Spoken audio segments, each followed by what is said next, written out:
प्रधानमंत्री नरेंद्र मोदी ने बाबा केदार के दर्शन किए, पूरे विधि विधान के साथ रुद्राभिषेक किया, जलाभिषेक किया।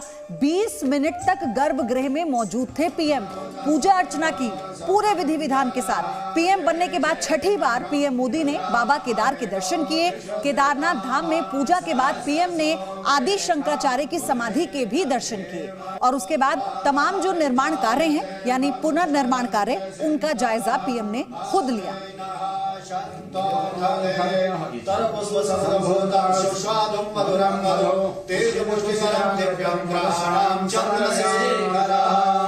ओम नमस्ते रुद्रमण्डलाय नमः बाहुभ्याम उदते नमः जाते रुद्रशिवा तनोरघोरा पापकाशनी तया यस्तन्वा सन्तमया गिरिशन्ताभिचाकसे जामे गंगिरिशन्त। ये अपने घर में जो 2 एक्स्ट्रा बेडरूम हैं, उसमें होम स्टे बिजनेस करके महीने का 60,000 कमा रहे हैं। आपको भी ये करना है तो फ्रीडम ऐप को अभी डाउनलोड कीजिए।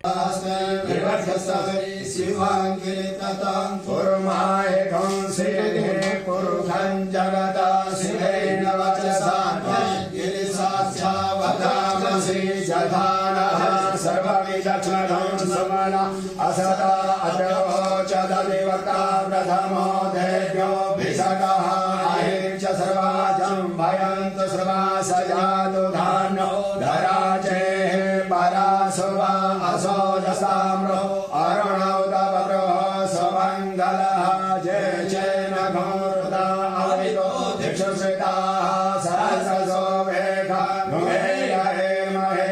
और अब इन 5 तस्वीरों के जरिए आप पूरा जो दौरा है पीएम का उसे समझ पाएंगे, कैसे बाबा के द्वार पर जब प्रधानमंत्री हिमाचली वेशभूषा में मौजूद थे। आप देखिए कि पहाड़ी टोपी हिमाचल प्रदेश की शान इसे कहा जाता है और उसी की वेशभूषा, वही परिधान जो वहां पर एक महिला द्वारा गिफ्ट के तौर पर पीएम को दिया गया था और ये वादा कर कर वो आए थे कि जब भी किसी ठंडी जगह पर मैं जाऊंगा तो इसी परिधान को पहनूंगा। और देखिए कैसे इस तोहफे की लाज पीएम मोदी ने रखी, जो एक आम महिला की तरफ से खास तोहफा पीएम मोदी को दिया गया था। बाबा के दर वो पहुंचते हैं, पूरे विधि विधान के साथ पूजा अर्चना करते हैं और उसके बाद आप देखिए मंदिर प्रांगण में परिक्रमा के बाद जो पुनर्निर्माण कार्य हो रहे हैं, जिसकी मॉनिटरिंग खुद पीएम मोदी करते हैं और पुष्कर सिंह धामी उत्तराखंड के मुख्यमंत्री उनके साथ हैं। हर एक चीज की बारीकी से जानकारी प्रधानमंत्री मोदी ने खुद ली है।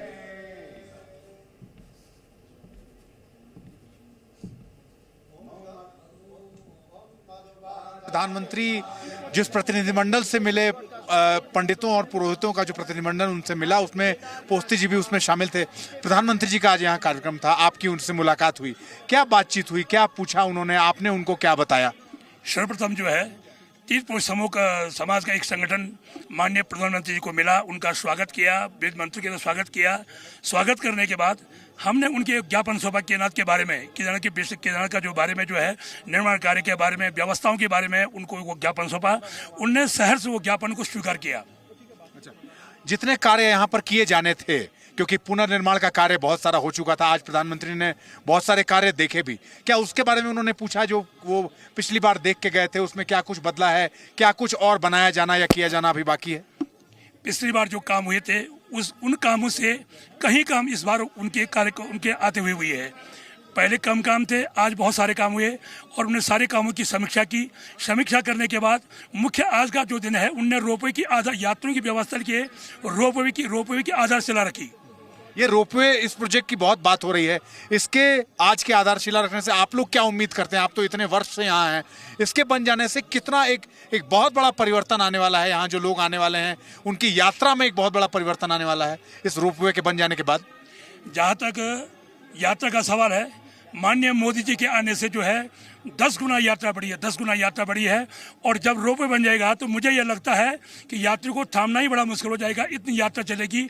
और उस यात्रा चलने से केदारनाथ ही नहीं अपितु पूरे उत्तराखंड का जो है चौमुखी विकास होगा, उत्तराखंड में पैसा आएगा, लोगों को रोजगार मिलेगा।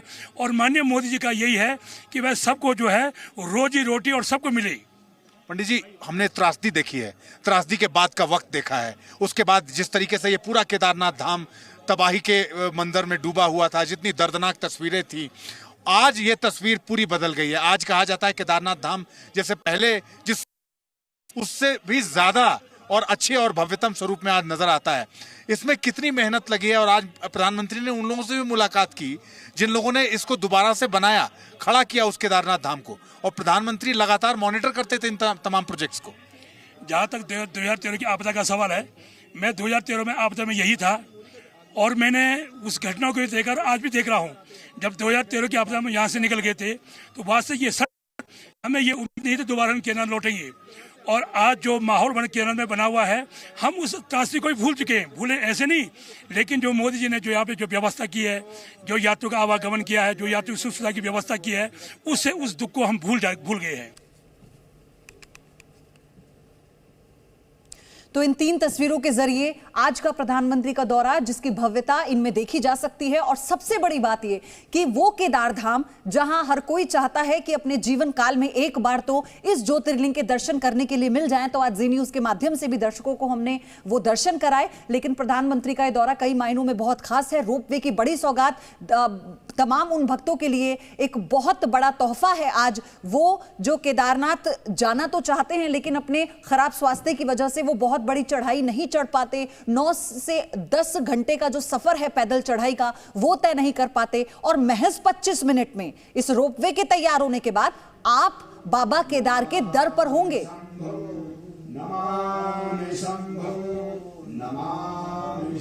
और 2 सहयोगी इस वक्त मेरे साथ हैं। अमित प्रकाश हमारे साथ हैं, जितेंद्र बद्रीनाथ से, और अमित प्रकाश लगातार लाइव तस्वीरें हम आपको उन्हीं के जरिए केदार धाम की दिखा रहे थे। अब सबसे पहले अमित, मुझे आपसे अपडेट चाहिए कि इस वक्त प्रधानमंत्री की मौजूदगी वहां कहां है, फिर जितेंद्र के पास जाएंगे क्योंकि यहां से बद्रीनाथ धाम प्रधानमंत्री को जाना है। देखिए, इस वक्त प्रधानमंत्री केदारनाथ धाम में ही है। केदारनाथ धाम के दाहिनी तरफ जो पुनर्निर्माण का कार्य किया गया है उसका अवलोकन कर रहे हैं, और साथ साथ मुख्यमंत्री उत्तराखंड पुष्कर सिंह धामी और उनकी टीम के साथ उनकी साथ साथ बातचीत भी चल रही है, क्योंकि जो बातें, जो ब्रीफिंग लगातार पीएमओ से आती रहती है, उसको लेके कितना काम हो चुका है और कितना काम किया जाना है, इन सबों पे अभी प्रधानमंत्री बातचीत कर रहे हैं। और कैमरे फ्रेम के ठीक दाहिनी तरफ जो तमाम रिकंस्ट्रक्शन, दोबारा से बिल्डिंग्स बनाई गई हैं, माफ कीजिएगा बिल्डिंग्स नहीं, हम उनको कह सकते हैं भवन बनाए गए हैं, तमाम लॉजेस हैं, होटल्स बनाए गए हैं जो लोगों को रहने के लिए और यात्रियों की सुविधाओं के लिए बनाए गए हैं, उसका अवलोकन अभी प्रधानमंत्री कर रहे हैं। लेकिन साथ साथ मैं आपको सीधी तस्वीरें इस वक्त दिखा देता हूं। ये तमाम लोग जो तमाम श्रद्धालु यहाँ पहुंचे हैं, अब यहाँ आम लोगों के लिए दर्शन इस वक्त खोल दिए गए हैं। प्रधानमंत्री केदारनाथ का जो पुनर्निर्माण का जिम्मा प्रधानमंत्री नरेंद्र मोदी ने 2014 में संभाला था, उसके बाद केदारनाथ का जिस तरह से पुनर्निर्माण हुआ है, उसमें जो वहां पर श्रमजीवी लगे हुए हैं उनसे प्रधानमंत्री बातचीत कर रहे हैं। ये श्रमजीवियों से प्रधानमंत्री इस वक्त देखिए सीधा संवाद कर रहे हैं। ये भी इनके कार्यक्रम का हिस्सा था। ये वो श्रमजीवी हैं जो इस पुनर्निर्माण में दिन रात एक किए हुए हैं, जिसका जिक्र प्रधानमंत्री अपने पहले दौरों के दौरान भी कर चुके हैं और कई मंचों से इनका आभार व्यक्त कर चुके हैं। तो इस वक्त श्रमजीवियों से प्रधानमंत्री का संवाद चल रहा है, क्योंकि वहीं पर हमारे सहयोगी अमित प्रकाश ये बता रहे थे कि मंदिर की दूसरी ओर पूरा जो प्रांगण है मंदिर का, वहां से इतर यहाँ पर जहां श्रमजीवी प्रधानमंत्री का इंतजार कर रहे थे, वो मिलने जाते हैं उनसे, और फिर वहां से जो पुनर्निर्माण कार्य वहां पर किया जा रहा है, पूरा जो इसका रोड मैप है, पूरी जो उसकी प्लानिंग है, जो स्ट्रेटेजी है, क्योंकि प्रधानमंत्री बनते ही 2014 में ये जिम्मा उन्होंने अपने हाथों में ले लिया था। यानी यहां पर जो पुनर्निर्माण कार्य हुआ है लगातार, इससे पहले उत्तराखंड में जब कांग्रेस की सरकार थी, उसमें भी प्रधानमंत्री लगातार संवाद करते थे पूर्व मुख्यमंत्री हरीश रावत से भी, और पूरा जायजा वो लिया करते थे। अब क्योंकि बीजेपी की ही सरकार है उत्तराखंड में, तो भी पुष्कर सिंह धामी को आप देखेंगे यहां पर किस तरह से वो लगातार जो तमाम जो कार्य इस वक्त हुए हैं, जिन भवनों का निर्माण हो चुका है,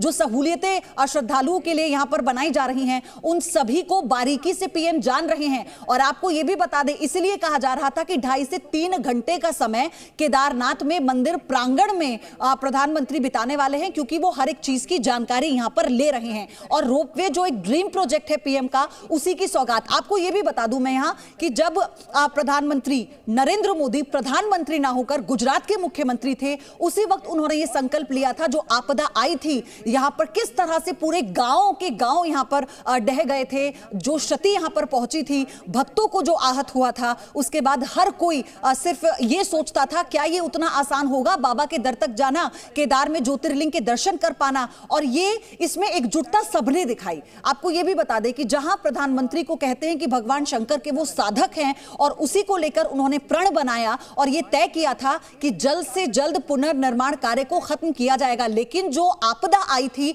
आप उसका आकलन लगा सकते हैं, पूरा विश्व लगा सकता है किस तरह से यहां पर सब कुछ तहस नहस हो गया था। और आप देखिए अब 10 साल हो गए हैं और इसका जो पुनर्निर्माण कार्य है, लब्बो लुबाब यह है कि जो महत्वपूर्ण प्राथमिकता थी, पहले जो महत्वपूर्ण रास्ते थे, जो भवनों के निर्माण थे, उन्हें पूरा किया गया है, लेकिन अभी खत्म नहीं हुआ है पुनर्निर्माण कार्य, वो अभी तक चल रहा है। और इसीलिए देखिए श्रमजीविकों से जो प्रधानमंत्री का संवाद है वो चल रहा है। वो ये जान रहे हैं किस तरह की कठिनाइयों का सामना यहां पर करना पड़ता है जब कंस्ट्रक्शन वर्क होता है। अमित प्रकाश लगातार हमारे साथ बने हैं। अमित, जिस तरह से प्रधानमंत्री का ये संवाद हो रहा है इसलिए महत्वपूर्ण है क्योंकि अभी 2 साल पहले तक भी जब सड़क निर्माण कार्य चल रहा था, नरकंकालों का मिलना सिलसिला लगातार जारी था। एक बहुत बड़ा चैलेंज आया है यहां पर पुनर्निर्माण कार्य में।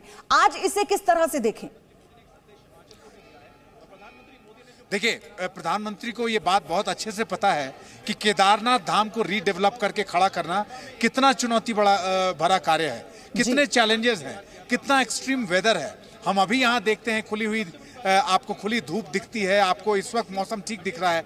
अब से कुछ दिन महीनों बाद जब आप यहाँ की तस्वीरें जब आती हैं, उसमें सिर्फ बर्फ दिखाई देती है, उसमें कई बार बर्फ की आंधियाँ दिखाई देती हैं। और वैसे वक्त में भी वो श्रमजीवी लोग जो यहाँ श्रमदान करके अपनी मेहनत से इस केदारनाथ धाम को दोबारा खड़ा करने का प्रयास कई वर्षों से कर रहे हैं, उनकी मेहनत की वजह से ही केदारनाथ धाम दोबारा से खड़ा हो पाया है, तैयार हो पाया है। और इसीलिए ये मुलाकात बहुत महत्वपूर्ण हो जाती है पयोधी। ये मुलाकात इसलिए भी महत्वपूर्ण हो जाती है क्योंकि प्रधानमंत्री हमेशा श्रमिकों के साथ उनका इंटरेक्शन रहता है, चाहे वो वाराणसी हो, चाहे केदारनाथ धाम हो, या फिर देश का कोई और भी हिस्सा हो। जहां भी इस तरह के निर्माण कार्यों में श्रमिक लगे रहते हैं, प्रधानमंत्री चाहते हैं स्वयं इंटरेक्ट करें, एक व्यक्तिगत इंटरेक्शन उनका रखें। अब देखिए ये सीधी तस्वीरें, इस वक्त प्रधानमंत्री केदारनाथ धाम की यात्रा को संपूर्ण करने के बाद प्रधानमंत्री का भारतीय वायुसेना का MI-17 हेलीकॉप्टर प्रधानमंत्री नरेंद्र मोदी को लेकर यहां से रवाना हो चुका है। और ये सीधी तस्वीरें इस वक्त Mi-17 भारतीय वायुसेना का MI-17 हेलीकॉप्टर, जिसमें प्रधानमंत्री नरेंद्र मोदी सवार हैं, केदारनाथ धाम की अपनी यात्रा को पूरी करने के बाद अब वो यहाँ से बद्रीनाथ के लिए रवाना हो चुके हैं। तो आज की ये यादगार यात्रा, और आज बद्रीनाथ, अमित आपने जो दर्शकों को भव्यता दिखाई है आज केदारनाथ की, और वहां पर जो प्रधानमंत्री की उपस्थिति थी, वो तस्वीरें आपके जरिए दर्शकों तक पहुंचाई। लेकिन ये सिलसिला टूटेगा नहीं, सीधे प्रधानमंत्री वहां से उड़ान भर चुके हैं बद्रीनाथ के लिए। और चलिए हम भी चलते हैं अपने सहयोगी जो बद्रीनाथ के माड़ा गांव में मौजूद हैं, जहां पर पीएम संवाद करेंगे वहां के गांव के लोगों से। जितेंद्र शर्मा, जितेंद्र, प्रधानमंत्री बद्रीनाथ के लिए उड़ान भर चुके हैं, वहां पर आप बताइए तस्वीरों के जरिए, कार्यक्रम के बारे में भी बताइए, अभी जो भी और जानकारी है प्रधानमंत्री के दौरे से जुड़ी हुई। देखिए, मैं आपको तस्वीरों के जरिए दिखाता हूं कि प्रधानमंत्री जो हैं केदारनाथ से उड़ान भर चुके हैं बद्रीनाथ के लिए। यहां पर बद्रीनाथ मंदिर में वो पूजा अर्चना करेंगे। और ये जो आप सामने जो देख रहे हैं हेलीपैड, यहीं पर प्रधानमंत्री का जो हेलीकॉप्टर है वो उतरेगा। और उसके बाद यहीं से कुछ दूरी पर आप देख रहे हैं जो बद्रीनाथ का जो मंदिर है, वहां पर जाकर के जो नरेंद्र मोदी हैं वो पूजा अर्चना करेंगे। प्रधानमंत्री नरेंद्र मोदी केदारनाथ के बाद अब बद्रीनाथ में सबसे पहले यहां से उतरने के बाद सबसे पहले बद्रीनाथ के मंदिर में जाएंगे, वहां पर भगवान विष्णु की पूजा करेंगे। और उसके बाद करीब 12 बजे ये जो माड़ा गांव है, यहीं से थोड़ी दूरी पर जाकर के माड़ा गांव है, जो कि जहां पर उनकी रैली है, जो कि माड़ा गांव के लोगों से मिलेंगे। जिस जगह मैं खड़ा हूं ये भी माना गांव है, लेकिन यहां से करीब 1 किलोमीटर दूरी पर जो माना गांव जिसे कहा जाता है कि काफ़ी पुराना है, पौराणिक गांव है, जहां पर उनके देवता का वास है माना गांव के लोगों का, वहां के करीब जाकर के वहां पर प्रधानमंत्री नरेंद्र मोदी माना गांव के लोगों से मिलेंगे। और उसके बाद करीब 2 बजे यहां पर रोपवे जो प्रोग्राम है, जो आगे रोपवे बनाए जाने हैं, उसका शिलान्यास करेंगे। और उसके बाद शाम में करीब 5 बजे करीब जो है यहाँ पर जिस तरह से रीडेवलपमेंट का जो प्रोजेक्ट चल रहा है उसकी प्रेजेंटेशन की जानकारी लेंगे। मैं आपको बता दूं पयोधी की जो ये मंदिर है इसके आसपास जितने भी निर्माण कार्य चल रहे हैं, जो कॉरिडोर बनाया जाना है, टूरिस्ट फैसिलिटेशन सेंटर जो बनाया जाएगा ताकि जब टूरिस्ट यहाँ पर आए तो उनकी सुख सुविधाओं का ध्यान रखा जा सके और मंदिर में जब वो दर्शन करने के लिए आए भगवान विष्णु के बद्रीनाथ मंदिर में तो उनको किसी तरह की दिक्कत ना हो। तो पूरा जो कॉरिडोर है उसको जिस तरह से डेवलप किया जा रहा है उसका वो जायजा लेंगे। तो आज पूरा दिन जो है प्रधानमंत्री का जैम पैक प्रोग्राम है यहाँ पर। रात को भी प्रधानमंत्री नरेंद्र मोदी बद्रीनाथ में ही रुकेंगे। माणा गांव के पास जो आईटीबीपी और आर्मी का जो सेंटर है वहीं पर उनके रुकने की व्यवस्था की गई है और उसके बाद कल सवेरे यहाँ से वो पहले देहरादून जाएंगे और उसके बाद आगे दिल्ली जाएंगे। लेकिन अगर मैं यहाँ की कार्यक्रम की पूरी जानकारी आपको दूं तो बद्रीनाथ अपने आप में काफी ऐतिहासिक, पौराणिक और धार्मिक मान्यताओं का शहर है। अब जो 19 नवंबर को बताया जा रहा है कि बद्रीनाथ के जो कपाट है वो बंद हो जाएंगे और उसके बाद यहाँ पर जितने लोग हैं वो धीरे धीरे यहाँ से नीचे जो एरिया है श्रीनगर, जोशीमठ और उसके आसपास का जो लगता एरिया है वहाँ पर चले जाएंगे क्योंकि काफ़ी ठंड यहाँ पर पड़ती है।